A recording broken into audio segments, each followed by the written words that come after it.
And hello and welcome to our triumphant video series with our next guest, Ivo. Ivo, thanks for being here. Thank you for inviting me. So it's a pleasure. Thanks. Great. Ivo is actually the author of the new Stretch business system, and not only business, it's also a life management system. But I'm gonna leave it to him afterwards to explain a bit more about it. And now let's start off by maybe a brief information about you and also about your background, and then move on to the topic in hand. This maybe is the hardest question they can ask me because it's really hard to introduce myself. I'm like maybe part of your audience. I'm a person who has a lot of different roles. I'm business consultant, author of the books, as you said, entrepreneur, co-working enthusiast and owner, so different roles. But let's say I'm a ambition, goal-oriented guy, like your audience, who maybe this was part of the problem, burnout. Yeah. Great. Mentioning the elephant in the room, but before we go into that in more depth, I would like to bring you a little bit back. Okay. In terms of your background, especially maybe let's talk about a bit about your educational years, maybe in university, and then your first career step. Okay. It's again interesting question because I'm a classical dropout.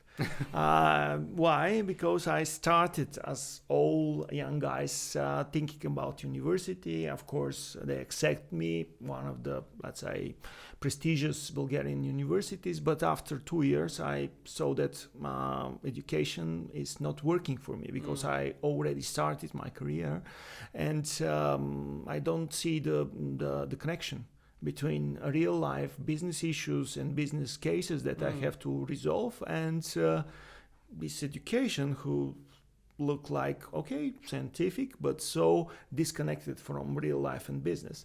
And classically, I drop out. Yeah. So I'm a dropout, but dropout with a good business career. It could be some kind of connection because, as you know, a lot of great business and, let's say, success stories starting with dropping out from the universities. So we'll see. In traditional sense. Okay, so what was your first real, let's say, like that, real job? Yeah. As I already mentioned, I go deep into the business career back in these days because I'm a bit old in your standards and maybe your audience standard, but back then there is also in a post-communistic country like Bulgaria, there is not so much opportunities and stuff, and I started working for one of the interesting and maybe more giving a lot of opportunity for ambitious people like me. I started working in telecom industry in but the first, let's say, good and new telecom, and start building my career over there, starting for lowest position and building up my career.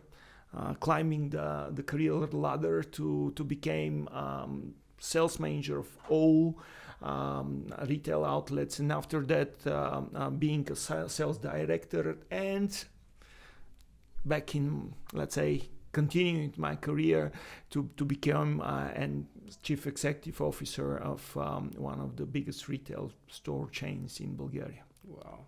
And actually, if I remember correctly, the telecom back then was maybe the leading industry for, let's say, a Western standard of working and work ethic, and presented more or less the opportunity that had been needed here in terms of business practice, opportunity for development, and also the corporate world in its essence have been accessible through the telecom industry back then. Totally correct. And back there we don't understand how lucky we are, because I work, with international managers.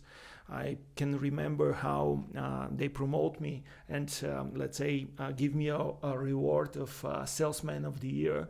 And the CEO, who back there was a British guy, the name was John Munnery, and he used to be part of British Army. He was colonel or general back there, and starting corporate life and working as a CEO. And he was amazing. He can remember all the names, not only for his direct reports, but also he can jump into the room, maybe 50 guys, and he start Ivo, Joro, Maria. He knows our names, and it was amazing. Wow. Great management and leadership skills. Yeah. Nice. And afterwards, how did your career progress after the CEO position? It's of course I grabbed few opportunities, even go abroad, working for interesting companies and situation. And I totally understand that.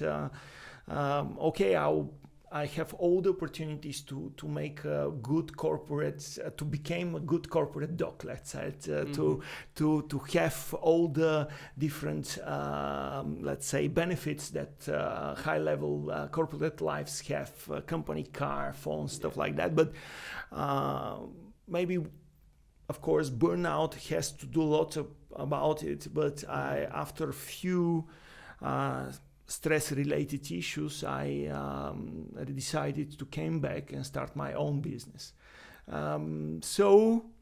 Let's say ups and downs from west to east.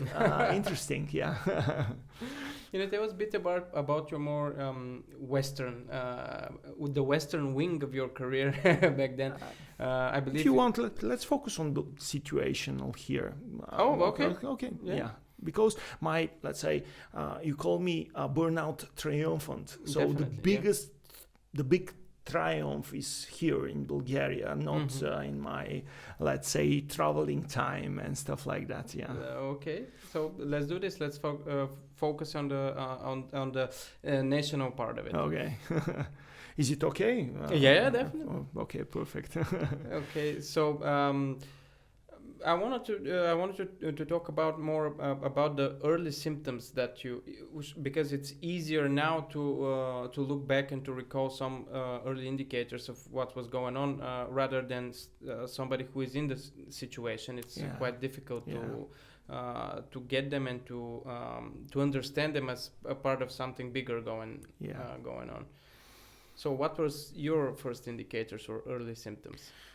First of all, generally, I want to thank you guys here about raising the awareness about that, because I'm totally sure that right now, maybe your audience is a bit aware because they choose to watch our series, but a lot of these professional guys who are working on their limits, they don't understand that they experience severe or not so severe incidents of this burnout syndrome. So it's very important to say that you have to know the indicators and look closely of what is happening with your psychology, physiology, and don't think that this is a normal thing. What was the first, signs of that something not so good happening with myself? It's combination of, as I said a minute ago, about my psychological situation and reaction, physiology, and also combination with both. So let's start with my, psyche, my, psychological reactions and stuff like that. So, in my situation, there was an apathy. So I always be emotional guys with a lot of different hobbies, with something that and different things that excite me.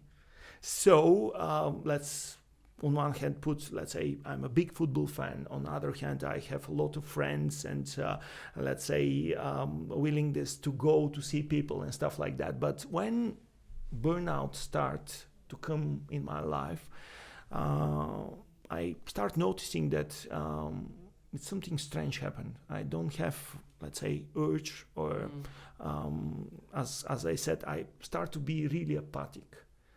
And it's looking strange because it's not normal to do not feel emotion about something that used to be important for you. But and because we are raising awareness, as we said previously, in your situation it could be totally opposite.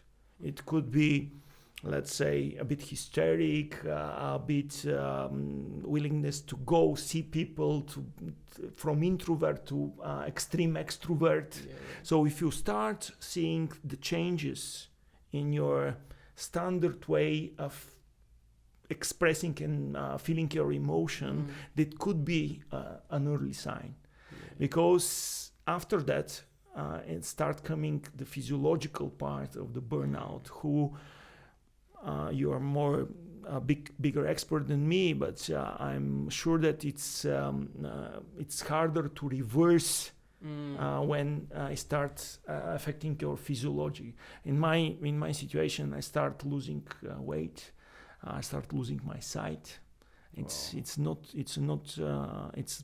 nasty situation, and I totally let's say recommend you guys be more aware of your emotions, be more aware of your body, how your body reacting to the stress, because this is something that you have to do something about it. It's not a normal thing to be highly stressed. It's not normal to not, in my situation, it's not normal to wake up every night at 1:30 and could not go again to sleep. But in your situation, it could be extreme sleepiness. You cannot rise in the morning, something like that. So please look at these indicators and do something about it. Yeah, definitely. Thank you so much for sharing this. I know when it comes to personal stories, it's a lot difficult. It takes courage to openly talk about it and share with the audience. So this is very insightful what Ivo says about the early signs and also the stages, because as a condition, burnout tends to progress. It doesn't happen overnight. So the earlier you're able to observe it and to understand it, and the easier it gets to reverse it, because if it gets to the physiological level, and also if it starts to affect the body, because it also affects the body even when it's only on a psychological level, but the changes are much not so much hidden, but harder to observe in the body. But if you're vigilant about it, you'll be able to reverse it much more easily, and also to use it as a prophylactic actually step in management. Because I don't feel that I want to go in that much depth in terms of how severe it went. But maybe just the example of because you mentioned on the event that we had about your eyesight, and I believe that will be something beneficial in order to present the audience how serious it can get if you miss or misread the symptoms. Okay, it's a hard story to tell, as you said, but let me give you an example. I'm short-sighted, as you can see, and in these days I have like -2, something like that, and I'm wearing glasses from, let's say, so many years, so it's a part of my life. But my glasses, who used to be correct, start not working for me. And I go to the opticians, and they measure my sight again, measure the glasses, and said, okay, maybe you lose something, because right now you're eyes are minus 3.2, 3.5, something like that. We made new glasses, and everything is continuing like normal. But around 3 or 4 or at maximum 6 months after my new glasses, they start not working again for me. So I cannot see. And a bit furious, I go back to the optician thinking that they, let's say, make a mistake, something it's not well with my glasses. But when they make the, let's say, the exam again, something really, really strange and shocking, because my sight, I lost, and my new, let's say, my new situation is minus 10. Wow. So for around, let's say, 3 up to 4 months, I lose 7 diopters of my sight. And back there, I think was obvious that something is really terrible happening to me, but this was the breaking point, the situation that I start do something about it. Before that, I losing weight. My weight was around 50 kilograms. I'm 1 meter and 83 or something like that. Right now my weight was around 80 kilograms. But back there I used to look like a skeleton. Wow. Skin and bones. Yeah. Wow. Yeah. And and guys, our audience, if you are goal-oriented, eager, ambitious guys, this is a situation that it could happen to you. So, as Joru said, do something about early, not at this later stage. Self-assessment is key. Yeah. What did you do to reverse it after you mentioned the breaking point? How the recovery process started with you? First of all, we started with let's say, another type of emotional breakdown, because all the neurologic guys, all the opticians said, stop working. And this is not something that I wanted to do. I have a great career, a lot of goals and ambitions staying ahead. And they said, let's say, drop everything and go to the beach, start exercising, breathing, and meditation. And by the look on your face on meditation. Yeah. It's of course it's a good thing, but it's not working for me personally. I'm more. Of course, I believe in such a things like meditation, slowing your life, but it's looking like that I have to drop everything, drop all the years that I put so many efforts in my career, and it's not something that I want to let's say accept. Yeah. And my way maybe is the middle way, because one way is go to the beach, buy a beach bar and do something about it like that, or breathe, meditate, start, go to India and stuff like that. And my is the middle way. I start understanding how this stress works on my body and my brain, and I think why. Of course, read a lot of books about it, and as we discussed it in our previous talk, I start putting hormones of happiness and anti-stress hormones in my life, because we know that stress is, let's say, generating a lot of cortisol, norepinephrine, a lot of adrenaline and testosterone, who are, let's say, helping us on one hand, but destroying our body and and brain on the other hand. So why not start putting hormone happiness, as we said, oxytocin, serotonin, endorphins, dopamines. So I start trying to balance my life, try to create this work-life balance situation.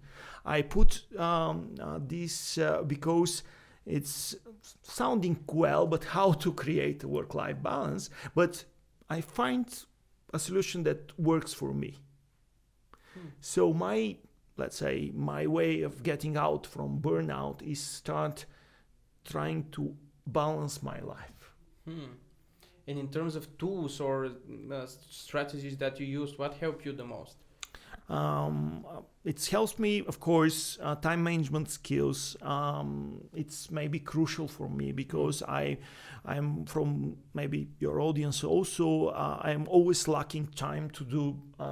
They said, okay, meet with friends. Let's say spend time with hobbies and stuff like that. But I'm working how to do it. But I've started, let's say, practicing really good techniques of time management. And when I find a time for fun and hobbies, find a time for friends, society, romantic, this, let's say, and you mentioned my book. The name in English was Stretch, because I'm talking about how to stretch yourself. But let's say the other part is the whole system or complete system of work-life balance. So in my book, I'm talking about 8 domains of our life. And only one of these 8 domains is career and business. And other domains are, like I said previously, romantic and also friends in society, learning and development. And when you invest time or find time for learning and development, for friends and family, for fun and hobbies, practicing sports or managing your health, these are the these anti-stress hormones that we put in our system.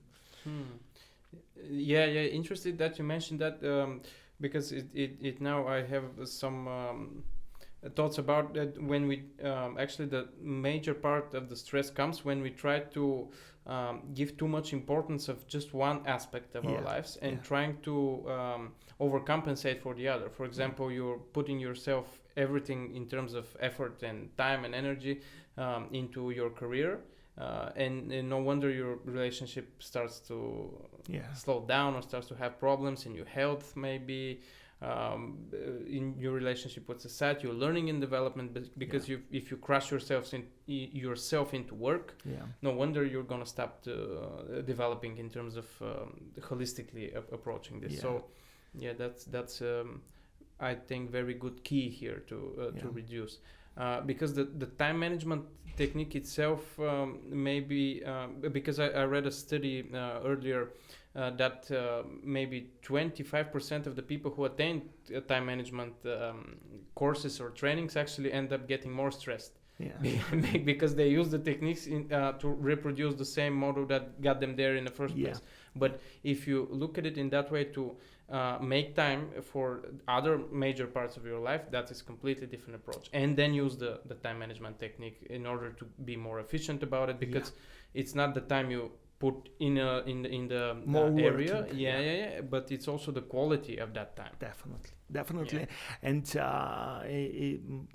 don't get me wrong, as I mentioned, as George said, when I start using time management, it's not to work more, but to find time for these other domains of our life. I have very strict boundaries. Let's say 6 o'clock at the evening, I'm stopping working, no matter what. Even if I have let's say a meeting with so high top quality client who can give me millions, I will not make it if the meeting was is in the weekend or after 6 o'clock in the evening. This is time for my family, time for me, time for fun and hobbies, time for my parents, time for my friends, not for working more. Nice. This is actually one of the classical guys in the personal development industry mentioned this also, that one of his friends had the same rule. Yeah. After 6 o'clock, nobody. And because back then he was working with the U.S. government, and the president of the United States was calling and trying to reach him through his assistant, and was not able to reach him when he had dinner with his family. This is a great example, but it's easy to say, really hard to be done. But it's you have to, it's really important. Do some kind of these rules and stuff like that, and clear the time for your important other domains than work. Plan ahead and maybe start in steps, because maybe this is because I can only imagine if I told this to Ivo 10 years back or 15 years back, after 6 o'clock, no meetings. No. Maybe it would sound impossible. But starting in steps, it's not necessary to go to a complete burnout and all the other aspects in order to realize that. Definitely. And this is one part of, let's say, the bigger goal behind the book, is to not only to raise the awareness about stress, burnout and stuff like that, but let's say, you guys not to put in the situation like me and find it hard in the hard way what to do, right? That is one of the reasons we're doing this, to give you a sneak peek into the future if you continue that path, if you are on that path. But if you're watching this, okay. That was a really valid point. And now, after the episode, how does your approach to work had changed after this? It's interesting, or even let's say strange, that I got more productive. I became more productive. And if you, let's say, look at my results, when I start working less, I start producing more. I wrote 5 books. I became a thought leader in few, let's say, topics in our society. My, let's say, incomes are, let's say, of course, are good, let's say, not, we of course want more, but let's say that I am a good father, let's say, hope a good husband, also taking care of my friends, taking some things about society, or investing times on important things, investing a lot of my personal learning and development. And it's strange that I have time for all this, and this also, let's say, I have results on these domains. So if you think that when burnout or stop working in your limits, your results will be, let's say, decreased. It's not that. Of course, it could be like that. But if you start working wise on that, you can see that your productivity, your results, and of course your happiness as a person could increase. Well, that's a very, very key topic that we also stressed about. We cannot stress about even more on it. We're actually pre-burnout about it, is that stress and productivity does not go well. Actually, stress reduces your capacity to operate through your intelligence, and there is sufficient amount of medical data about it, and scientific research, not only PubMed studies, that are clearly can demonstrate this in terms of the stress hormones blocking the capacity of your brain, and as a result of that, your productivity drops significantly. It's not just 5 or 10%, significantly. And although in short term, let's say, span, you can achieve a bit more through being in the stressed out mode. In relatively prolonged periods of time, your productivity goes down. Definitely. And in the longer run, your health also goes down, not only your productivity. Definitely. But in terms of the technical aspect here, stress and productivity does not go well together. Yeah. Fantastic. Thank you so much. And After after the event right now, you mentioned how you approach to work have changed. What have you been up to lately? Maybe, of course, I'm continue to work on different projects, but again, I try to let's say to raise this topic about stress, about burnout, and talk a lot, because I'm working with let's say top corporate clients, and I'm try to, let's say, give them or push them to see how important is wellness of their employees, how important is work-life balance, and why they as a company has to invest on that. And also, it's I'm trying to let's say point them that maybe one of the most or one of the important topics is about top management, because as we, let's say, discussed it previously, maybe these guys are more prone to the stress and to the burnout. So this is something that I want to promote in our society. Of course, it's related to my book and my system, but I'm not doing it only on business purposes. I'm doing it also as a, let's say, my personal goal to let's say, as we discussed, to raise the awareness about how important stress and burnout are for our society, or for this all part of the world, and not only, but yeah. So I'm writing a new book, and so trying to, let's say, to create success and result for all my businesses. Fantastic. Thank you. And maybe as a closing remarks, words of wisdom from yet another courageous triumphant who is sharing his story with us. What advice will you give to the audience? Maybe somebody who recognizes her or himself in your story. What can they be vigilant about? How they can change their approach? Let's use a metaphor. When you're driving your car, you have a dashboard, and this dashboard has the indicators for the temperature of engine and stuff like that. And when you see the temperature of engine, let's say, moving to the red zone, you stop and do something about it. Do the same with your body and your mind, because it's really important. Have the dashboard. Look at this dashboard closely, let's say every month and stuff like that. And you see, if you see the temperature of your engine start, let's say, reaching the red zone, first of all, admit to yourself that something is happening with your mind and body. And after that, like in the car, go to the mechanic. Okay.